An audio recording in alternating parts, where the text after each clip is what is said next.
मला अतिशय आनंद आहे की एक चांगला तोडगा मराठा समाजाच्या हिताचा तोडगा आज मंत्रिमंडळ उपसमितीने काढला आणि त्यामुळे जे काही उपोषण चालू होतं ते उपोषण आता संपवण्यात आलेलं आहे। खरं म्हणजे हैदराबाद गॅझेट लागू करण्याकरता आमची सुरुवातीपासून तयारी होती, पण त्यातला महत्त्वाचा विषय असा होता की त्या ठिकाणी श्री मनोज जरांगे पाटील यांची जी मागणी होती सरसकटची, त्याच्यामध्ये कायदेशीर अडचणी होत्या। हायकोर्टाचे आणि सुप्रीम कोर्टाचे निर्णय हे बघता अशा प्रकारे सरसकट करणं शक्य नव्हतं आणि विशेषतः आपण या ठिकाणी लक्षात घेतलं पाहिजे की या संदर्भात ही वस्तुस्थिती त्यांच्या लोकांच्याही लक्षात आणून देण्यात आली। मंत्रिमंडळ उपसमितीची त्यांच्या जे काही त्यांची टीम होती त्यांनाही हे लक्षात आणून दिलं की आपल्या कायद्याप्रमाणे आणि देशाच्या संविधानाप्रमाणे आरक्षण हे समूहाला नसतं, ते व्यक्तीला मिळत असतं आणि त्या व्यक्तीने ते क्लेम करायचं असतं आणि म्हणूनच अशा प्रकारे सरसकट करता येणार नाही, ते कायद्याच्या पातळीवर टिकणार नाही। आणि त्यांनी देखील काल ती भूमिका समजून घेतली, स्वीकारली आणि त्यांनी सांगितलं जर कायद्यात सरसकट बसत नसेल तर सरसकट करू नका। आणि मला असं वाटतं की त्यातनं हा जो काही एक स्टेलमेट होता तो स्टेलमेट मागे झाला आणि पुन्हा त्या संदर्भातल्या चर्चा मंत्रिमंडळ उपसमितीने केल्या, त्याचा GR तयार झाला, त्याच्यात काही बदल होते ते बदल आपण केले आणि तो GR देखील इश्यू झालेला आहे आणि त्यासोबत इतरही काही अनुषंगिक मागण्या होत्या, त्या सगळ्या मागण्या मंत्रिमंडळ उपसमितीने त्या ठिकाणी मान्य केल्या। मराठा समाजाला लाभ होईल। बोलतो बोलतो बोलतो बोलतो घाई करू नका। त्यामुळे एकूणच पहिल्यांदा तर मला श्री राधाकृष्ण विखे पाटील जे या मंत्रिमंडळ उपसमितीचे अध्यक्ष होते आणि मंत्रिमंडळ उपसमितीतील सर्व जे प्रमुख नेते आहेत त्या सर्वांचं, आमच्या मंत्र्यांचं अतिशय मनापासून अभिनंदन करायचं आहे की त्यांनी सातत्याने बसून एकेका गोष्टीचा अभ्यास करून मोठ्या प्रमाणात चर्चा करून त्या ठिकाणी हा मार्ग काढलेला आहे। आणि आता हा मार्ग निघाल्यामुळे मुळातच जे मराठवाड्यात राहणारे आमचे मराठा समाजाचे लोक आहेत यांचा कधी काळी त्यांच्या रक्तनात्यातल्या कोणाचाही कुणबी म्हणून उल्लेख झाला असेल तर त्यांना आपल्याला नियमाने ते सर्टिफिकेट देता येतं आणि हैदराबाद गॅझेटियरमुळे अशा प्रकारची नोंदी शोधणं हे सोपं होणार आहे आणि त्यातनं फॅमिली ट्री एस्टॅब्लिश करून अशा प्रकारचं आरक्षण देता येणार आहे। म्हणजे एकीकडे ज्यांना अशा प्रकारचा पुरावा मिळेल त्या सगळ्यांना ते आरक्षण मिळेल आणि जी ओबीसी समाजात भीती होती की सरसकट सगळे अशा प्रकारचं आरक्षण घेतील आणि ज्यांच्याकडे पुरावा नाही तेही आरक्षण घेतील आणि इतरही समाजाचे त्याच्यामध्ये घुसण्याचा प्रयत्न करतील, तर तशा प्रकारे आता या ठिकाणी होणार नाही। ज्यांचा खरा क्लेम आहे पण कागदपत्रांच्या अभावी त्यांना तो क्लेम मिळत नव्हता, अशा मराठा समाजाच्या लोकांना आता याचा फायदा मिळणार आहे। त्यामुळे मला असं वाटतं की एक मराठा समाजाकरता अतिशय चांगला निर्णय आणि विशेषतः हा सगळा प्रश्न सर्वाधिक मराठवाड्यामध्ये होता, कारण मराठवाड्यात रेकॉर्ड्स नाही आहेत आणि म्हणून मराठवाड्याकरता हा प्रश्न अत्यंत महत्त्वाचा होता आणि मराठवाड्यातनं इतरही भागांमध्ये राहायला गेलेले जे लोक आहेत त्यांच्याकरता महत्त्वाचा होता। मला असं वाटतं की त्याच्यावर एक संवैधानिक तोडगा आम्ही काढू शकलो आहोत, एक असा तोडगा काढू शकलो आहोत की जो कोर्टातही टिकेल आणि त्यातनं लोकांना फायदा होईल। आणि म्हणून मला असं वाटतं की मी स्वतःही मंत्रिमंडळ उपसमितीच्या कामावर समाधानी आहे। त्यांनी उत्तम काम या ठिकाणी केलेलं आहे, मी त्यांचं अभिनंदन करतो। आणि या सगळ्याच्या दरम्यान थोडा मुंबईकरांना त्रास सहन करावा लागला। खरं म्हणजे त्या संदर्भात मुंबईकरांची दिलगिरी देखील मी व्यक्त करतो की जो काही त्रास त्यांना सहन करावा लागलाय, पण मला असं वाटतं की शेवटी एक चांगला निर्णय या ठिकाणी आपण घेतलाय। लक्ष ठेवून तुम्ही होतात, रात्रंदिवस त्या ठिकाणी तुम्ही होतात, लक्ष ठेवून GR वेळेवरती आले आणि पूर्णपणे व्यवस्थित सगळं झालं आणि तुमच्या नावानं पुन्हा एकदा सांगता, तुमच्या नावाने झालं की मराठा समाजाला तुम्हीच न्याय देण्याचा प्रयत्न केला आणि सोशल मीडियावर सुद्धा तुमच्या नावानं हे येत आहेत की तुमच्याच हस्ते हे झालंय, अभिनंदन। बघा, मी एक गोष्ट सांगतो की सातत्याने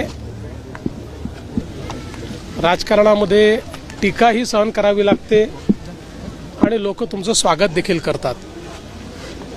जेव्हा टीका झाली त्याही वेळेस मी विचलित झालो नाही, कारण माझ्यासमोर एकच ध्येय होतं की समाजाला न्याय द्यायचा आहे आणि तो न्याय देताना दोन समाज एकमेकासमोर येणार नाहीत, दोन समाजामध्ये तेढ निर्माण होणार नाही, दोन समाजामध्ये याला दिलं म्हणून त्याच्यात अन्यायाची भावना तयार होणार नाही।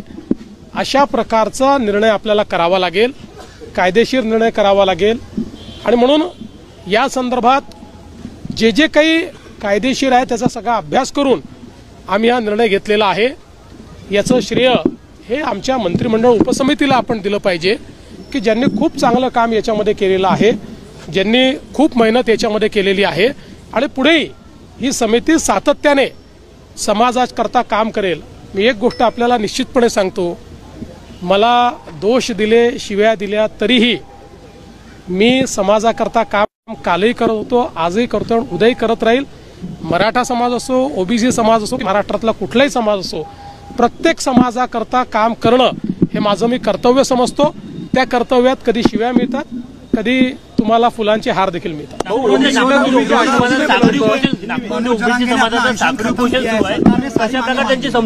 मला असं वाटतं की आता साखळी उपोषणाची आवश्यकता नाही।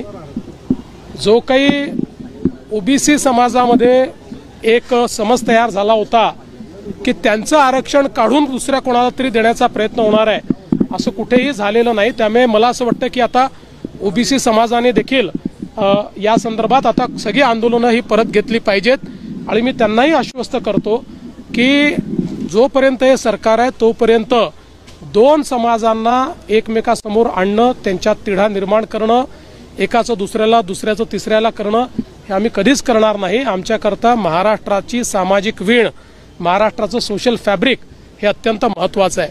या निमित्ताने मी खरं म्हणजे माझे जे सहकारी आहेत दोन्ही उपमुख्यमंत्री माननीय श्री एकनाथराव शिंदेजी आणि माननीय श्री अजित पवारजी यांचेही आभार मानतो, कारण ज्यावेळेस आम्ही या संदर्भातले निर्णय घेतले त्यावेळेस त्या निर्णयामध्ये हे दोघंही पूर्णपणे माझ्या पाठीशी होते। त्यांनी पूर्ण समर्थन या संदर्भात आम्ही तिघांनी या मंत्रिमंडळ उपसमितीला दिलं होतं, त्यामुळे त्यांचेही मी आभार मानतो। आणि विशेषतः पोलीस प्रशासन असेल, महानगरपालिका प्रशासन असेल, याच्यावर खूप ताण पडला, भरपूर अडचणी त्याच्यामध्ये तयार झाल्यात, पण मला असं वाटतं की आता तोही ताण दूर झालेला आहे। माननीय उच्च न्यायालयाने देखील काही नाराजी व्यक्त केलेली आहे, सरकारच्या बद्दलही त्यांनी काही आम्हालाही सूचना केलेल्या आहेत, तर आम्हाला ज्या सूचना केल्या त्याचं आम्ही तंतोतंत पालन करू। आंदोलन करण्याची गरज पडणार नाही का? मराठा समाजाचा जे काही आरक्षणाचा प्रश्न होता तो सुटलेला का? आधी 10% आता त्यांची मागणी नाही, मला असं वाटतं की आता कोण काय करणार याच्याबद्दल तर मी बोलू शकत नाही, पण जे काही प्रश्न आहेत ते प्रश्न सोडवण्याचा आमचा प्रयत्न आहे। मराठा समाजाला जे जे देता येतील ते आम्ही यापूर्वी दिलंय। आपल्याला कल्पना आहे, मी मुख्यमंत्री असताना पहिल्यांदा आपण आरक्षण दिलं, त्यानंतर मग त्याच्यामध्ये ते हायकोर्टात टिकलं, सुप्रीम कोर्टात टिकू शकलं नाही, परत शिंदे साहेब मुख्यमंत्री झाले तर आपण त्या ठिकाणी आरक्षण दिलेलं आहे। आपण आपल्याला कल्पना आहे की अण्णासाहेब पाटील आर्थिक विकास महामंडळ हे आपण सक्षम केलं आणि श्री नरेंद्र अण्णासाहेब पाटील यांना अध्यक्ष केलं, त्यांच्या नेतृत्वामध्ये 1.5 लाख मराठा तरुणांना आपण उद्योजक केले आहे, ते नोकरी मागणारे नाही नोकरी देणारे झालेले आहेत। आपण सारथीची निर्मिती केली, सारथीमुळे आज IAS IPS किंवा MPSC मध्ये किंवा सगळ्या स्पर्धा परीक्षांमध्ये मराठा समाजाचा टक्का त्या ठिकाणी आपण वाढवलेला आहे, त्यांना चांगली त्या ठिकाणी एक प्रकारे वाव मिळतो आहे। शिक्षणामध्ये आपण शिष्यवृत्तीची योजना सुरू केल्यामुळे उच्च शिक्षण सोपं झालेलं आहे. राहण्याची व्यवस्था, खाण्याची व्यवस्था व्हावी म्हणून निर्वाह भत्ता आपण पंजाबराव देशमुख निर्वाह भत्ता योजना सुरू केली, त्यामुळे तीही अडचण आपण दूर केलेली आहे. आणि यासोबत जी चांगली मुलं आहेत, ज्यांना परदेशात शिकण्याची इच्छा आहे, चांगले मार्क आहेत, पण पैसे नाही म्हणून शिकू शकत नाही, त्यांच्या परदेशी शिष्यवृत्तीची योजना देखील आपणच सुरू केलेली आहे. त्यामुळे मला असं वाटतं की ज्या वेळी मराठा समाजाच्या हिताचे निर्णय घेण्याची वेळ आली त्यावेळेस आम्हीच ते निर्णय घेतलेत, हे मात्र मी अधोरेखित करू इच्छितो. उपोषण सोडलेलं आहे, रसद कोण पुरवणार असं तुम्हाला माहिती होतं असं बोलला होता, त्याचा खुलासा आता योग्य वेळी खुलासा.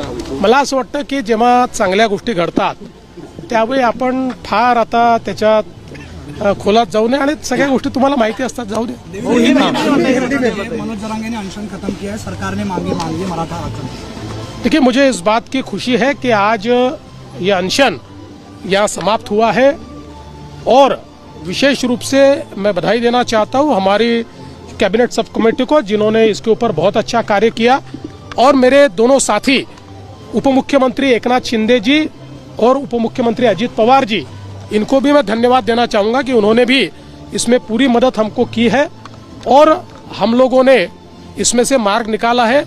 जो उनकी सबसे अहम मांग थी कि हैदराबाद गैजेटियर को लागू करना चाहिए, उस मामले में हमारा कोई दूसरा मत नहीं था, लेकिन उस मांग के साथ उनका जो कहना था कि इसको एक साथ सभी को आप लागू कर दीजिए, तो हमने उनको ये समझाने की कोशिश की कि आरक्षण जो होता है वो समूह को नहीं, वो व्यक्ति को होता है.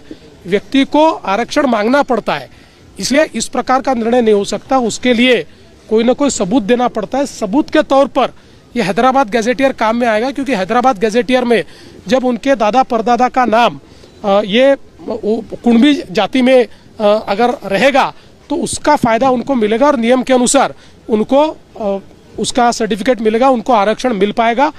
उन्होंने भी कल एक प्रकार से इस बात को स्वीकारा कि सबको एक साथ, जिसको उन्होंने सरसकट कहा था, वो नहीं हो सकता है, क्योंकि कोर्ट का आदेश वैसा नहीं है. कोर्ट के आदेश के खिलाफ अगर कोई कार्रवाई करेंगे तो कोर्ट उसको खारिज कर देगा. उन्होंने भी वो स्वीकारा, तो हमारे लिए फिर मार्ग आसान हुआ, और हमने हैदराबाद गैजेटियर को लागू करने का निर्णय वहां पर लिया है, जिसमें पुराने रिकॉर्ड्स ये सारे मिलेंगे, और उन रिकॉर्ड्स में जिनके खून के रिश्ते में अगर इस प्रकार से जाति का उल्लेख मिलेगा तो उनको उसका फायदा मिलेगा, जिसके कारण मराठा समाज को मुझे ऐसा लगता है कि बहुत फायदा इसके कारण मिलने वाला है. और विशेष रूप से मराठवाड़ा में जो मराठा समाज है उसके लिए जो एक तकलीफ थी कि मराठवाड़ा ये चूंकि निजाम के राज में था, वो अंग्रेजों के राज में नहीं था, इसलिए वहां पर एविडेंस का एक बड़ा प्रॉब्लम था, साक्ष्य मिलते नहीं थे, तो इसके कारण वो साक्ष्य मिलेंगे. सर, आपको भी व्यक्तिगत तौर पर बहुत टारगेट करने की कोशिश इस पूरे आंदोलन में हुई थी? देखिए, मैं हमेशा ये मानता हूँ कि आप राजनीति में हो तो कभी लोग आपको दुआ देते, कभी आपको लोग गाली देते, कभी आपको माला पहनाते, कभी आपको पत्थर भी मारते, लेकिन मैंने पहले दिन से भूमिका रखी कि हम लोग कहीं पर भी मराठा और ओबीसी ऐसा विवाद नहीं होने देंगे.